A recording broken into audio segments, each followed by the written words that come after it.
Dans les rues de Bruxelles aujourd'hui, selon la police, les personnes LGBTQIA+ ont défilé dans la capitale pour fêter leur liberté, mais aussi dénoncer les discriminations dont elles sont victimes. À leur côté, il y avait aussi leur soutien, alors que les actes de haine sont de plus en plus fréquents aujourd'hui. Reportage Sibel Ceylan, Alice Dulceski. Un défilé de couleurs dans les rues de Bruxelles. Ici, on montre qui on est avec du cuir, des paillettes ou juste un drapeau arc-en-ciel. C'est la journée de vraiment prouver, de montrer aussi qui on est et pouvoir un peu être qui on est tout au long de la soirée, de la journée, quoi. Je vis ma vie, je ne pouvais pas la vivre au Cameroun et je la vis en Belgique. Je suis très contente.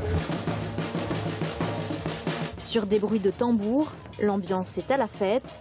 Mais celles et ceux qui défilent affichent aussi pancartes et revendications. C'est pour ça qu'on fait des pancartes, c'est pour ça qu'on essaye justement de faire savoir à tous ceux qui participent à la Pride que malheureusement il y a encore des choses pour lesquelles on doit lutter. Sur certaines pancartes, on appelle l'Europe à agir. On s'inquiète de la situation de la communauté LGBTQIA+ à l'international. J'aimerais bien mettre en lumière le fait qu'en Europe de l'Est, il y a de plus en plus les droits qui reculent et il y a l'Union européenne qui pour l'instant fait rien. Et c'est pas parce qu'ici on fait la fête qu'il n'y a pas nos frères et sœurs à l'Est qui sont en train de souffrir. I see like what happened in America now that the trans woman is not allowed to go in the army and when I see that it makes me very sad. Et si la Belgique fait figure de modèle à l'international et se hisse à la 2e place en Europe selon la Rainbow Map, les discriminations restent une réalité. Hier soir, je rentrais simplement chez moi tranquillement. Je me suis fait insulter par un type comme pas possible qui m'a suivi, etc.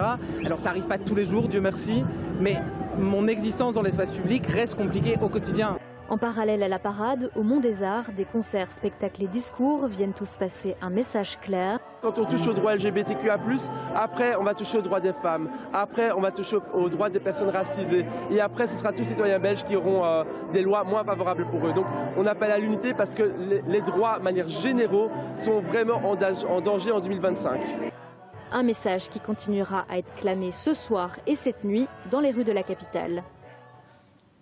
Oui, Alice, on l'a vu, énormément de monde dans les rues aujourd'hui. Et puis, dans le même temps, une pétition a rassemblé 1 million de signatures, une initiative citoyenne européenne, pour être très précise, qui vise à interdire les thérapies de conversion. Expliquez-nous.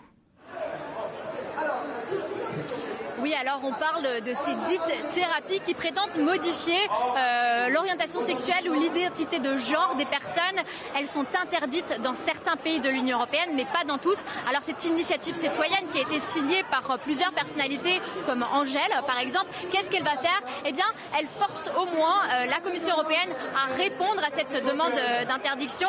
Alors le dispositif, il n'est pas contraignant, mais comme je l'ai dit, il force au moins la Commission européenne à répondre. En tout cas, c'est un signal envoyé qui a été perçu avec ce million de signatures comme une vraie victoire ici à la Pride. Alors en attendant, Alice, la fête se poursuit à Bruxelles ce soir. Oui, elle se poursuit ici au Mont des Arts avec plusieurs concerts. Et je peux vous dire, vous le voyez autour de moi, il y a encore beaucoup de monde, d'autant que le soleil est de la partie. Les concerts, ce sera jusqu'à 23h30 ici. Mais ça ne va pas s'arrêter là parce que plusieurs bars, plusieurs clubs ont décidé de faire des soirées spéciales Pride chez eux à Bruxelles. Merci Alice Dulceski pour ces précisions en direct de la Pride.